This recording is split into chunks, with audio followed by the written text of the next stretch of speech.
not calling a person, but saying the word, like me saying it right now. You're like, oh. The idea that Jewish people are not into money is ridiculous. Listen. That's like saying Italians aren't into pizza.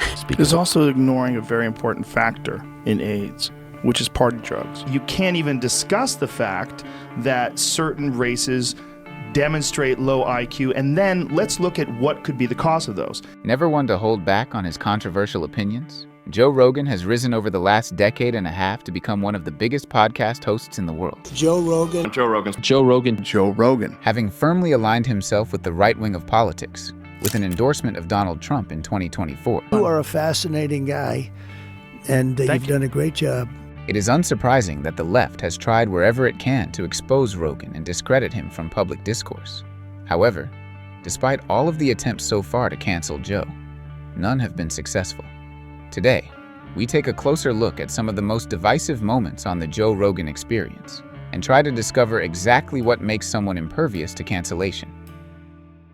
In 1997, Rogan was allowed to act as an interviewer and color commentator for the UFC, and he was so passionate about the sport, he did a dozen shows for no pay. To me, this is like Christmas, my birthday, Happy New Year, April Fools, whatever. I can't wait for this fight. Phenomenal fight. I can't even believe it's real. I can't even believe it's going to happen. It's going to happen right here because the UFC. Joe was undeniably valuable to the UFC. He was naturally charismatic on the microphone and had an understanding of a variety of martial arts that, at the time, was hard to come by. You know, like the Ultimate Fighting Championship, you know, you got a referee, and if it gets out of hand, it's very safe. I mean, no one in all the... What's up? Things were looking good for Joe. Over the next decade, he would start getting paid by the UFC, hosted Fear Factor, released numerous comedy specials, and in 2009, he started his podcast, The Joe Rogan Experience. 1,000 listeners, and no one gives a shit, and we're high as and no one's paying attention. Yeah, they were terrible. Although not the first podcast, Rogan was undeniably an early adopter of the new format.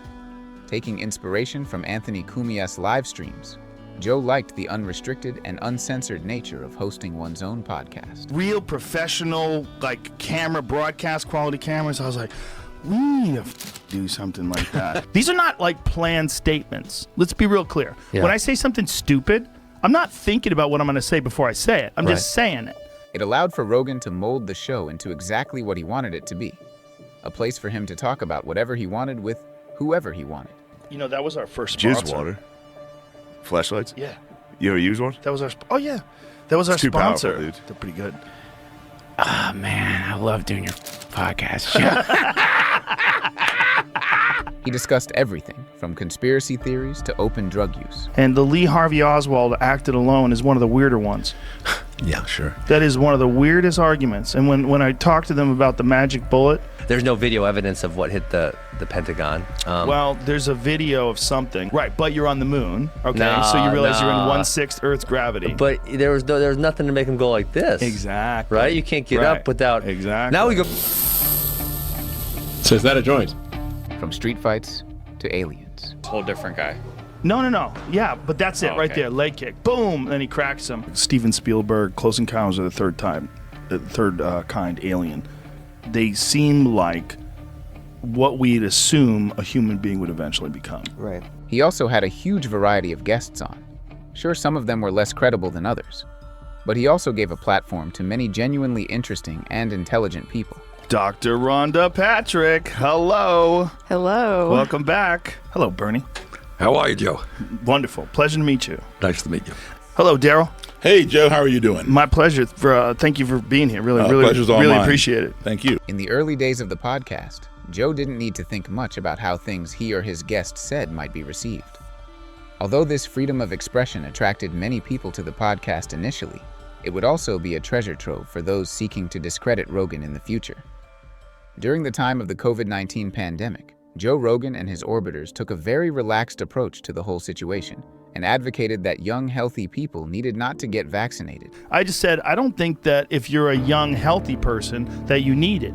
This infuriated much of the left-wing media as they were keen to get everyone on board with the vaccines as they believed them to be the fastest way out of lockdowns. And real-world data, some 6 billion shots being given out around the world, that it is a safe and effective vaccine.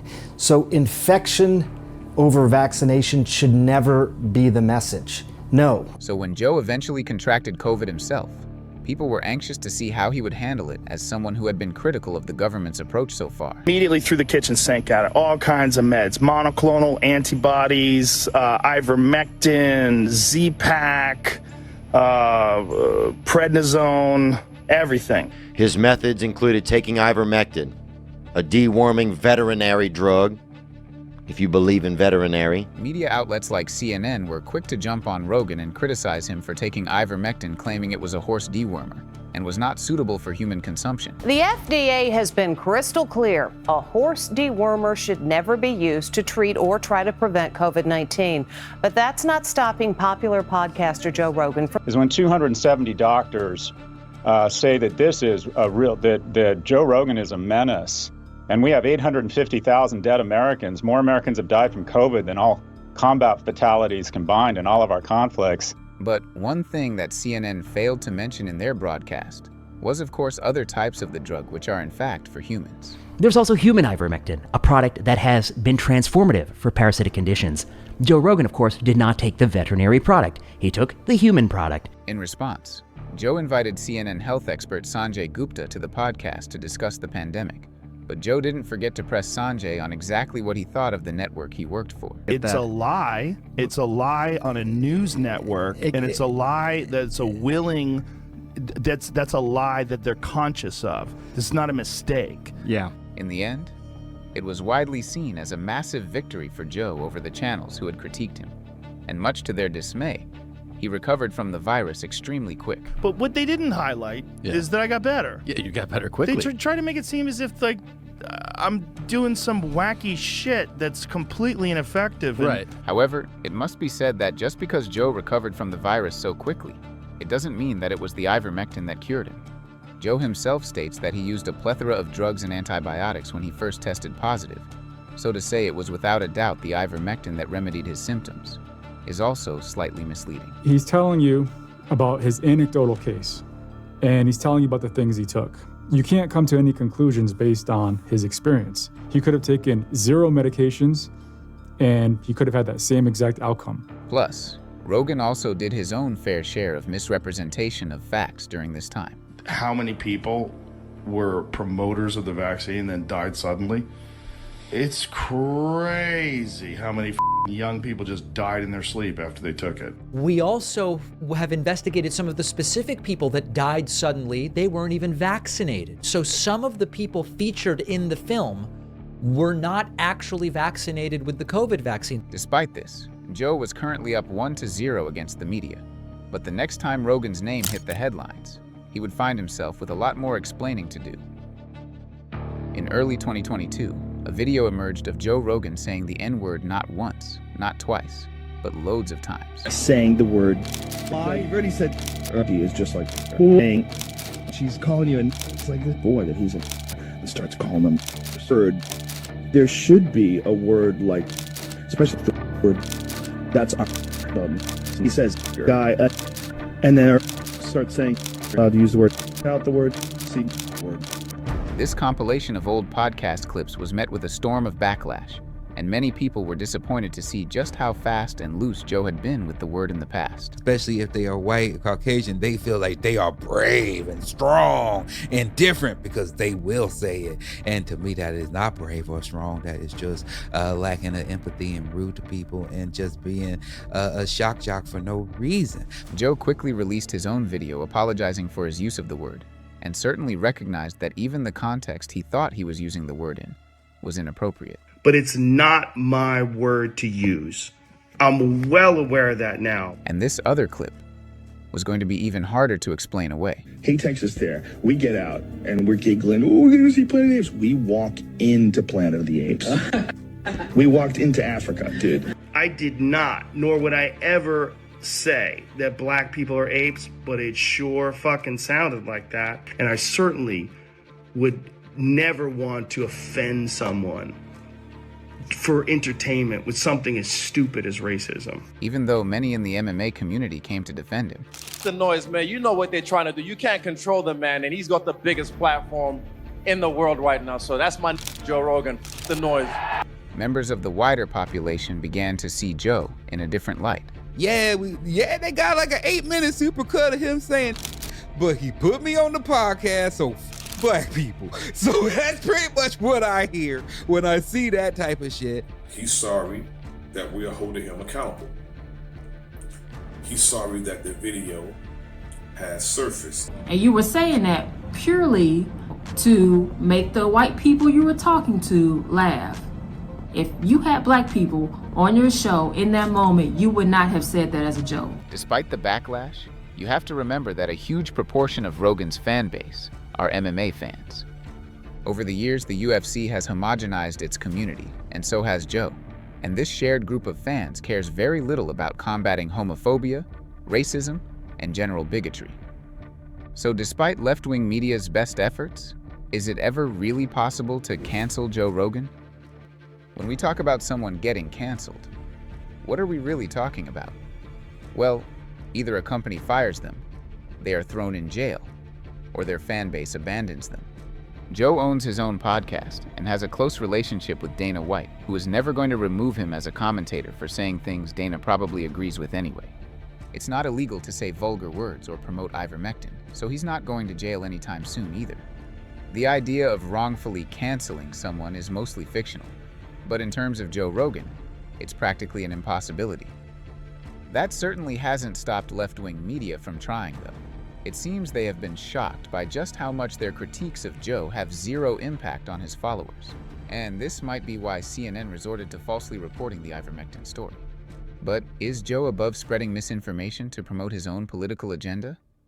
Well, a recent trend Rogan has found traction with his audience is mocking far-left ideology surrounding its identity. One way Rogan indulged in this in recent years was when he told a story of how his friend's wife was working in a school in which a child insisted on being able to use a litter box rather than a toilet. Ready for this? My friend, his wife, is a school teacher, and she works at a school that had to install a litter box in the girls' room because there is a girl who's a furry who identifies as an animal, and her mother badgered the school until they agreed to put a litter box in one of the stalls. Notice how Joe says, my friend and his wife, framing the litter box story as a personal anecdote from somebody he knows well. However, it transpires that the story wasn't from Joe's friend, but a made-up tale on the internet. And it was CNN's turn for a victory lap. What? This is, needless to say, nonsense. It's completely baseless, and Joe Rogan and Spotify pushed it to an audience of his millions of listeners. There's kids. Joe would go on to clarify in a later podcast that he had got the story wrong, but he just dug a deeper hole for himself when trying to explain why he had said his friend had told him the story. And he told me this, and I talked about it on here, and then people were saying, that's not true, it's an internet rumor. So I contacted him again, and I said, tell me exactly what she said, and contact her and find out. She no longer works at that school, she works for another school. And my friend's wife is a school teacher. Bro, we know it wasn't your friend's wife, dog. Why are you still saying that? You watched the same Facebook clip that every other person your age group watched, and you believed it. The difference is, all those other people in your group of friends believe dumb shit, but they don't have 90 million psychos listening to them. While there might be an outside possibility that Rogan's friend lied to him about his wife being involved in the story to impress Joe, what is more likely is that Joe knew the story would sound more credible if he connected himself to it in some way, and so claimed to hear it from a friend. It's pretty stupid. I feel like you have to be dumb to not hear that story and immediately think, that's a little bit weird, sounds a little bit sus. Like, if you don't even have a little bit of skepticism in you, your bullshit detector is broken, my friends. So why would Joe so flippantly share this misinformation? Well, it's the same reason CNN spread misinformation about him. They both want to slander the other side of the political spectrum and present them as ridiculous and extreme. Does this mean Joe deserves lies to be told about him on the news? Of course not. But he's not above using his own massive platform to do similar things in the other direction. So, why have the many failed cancellations of Joe failed? The main reason is that the idea of canceling someone is a bit of a myth in itself. In truth, if someone's audience doesn't care about whatever you are supposedly exposing, it is unlikely to have any real impact on their career. If it was the case, people could just snap their fingers and those they disagree with politically would just get canceled. Donald Trump would not be president. Much like Trump, Rogan has a loyal and dedicated fan base who trust what he says almost blindly.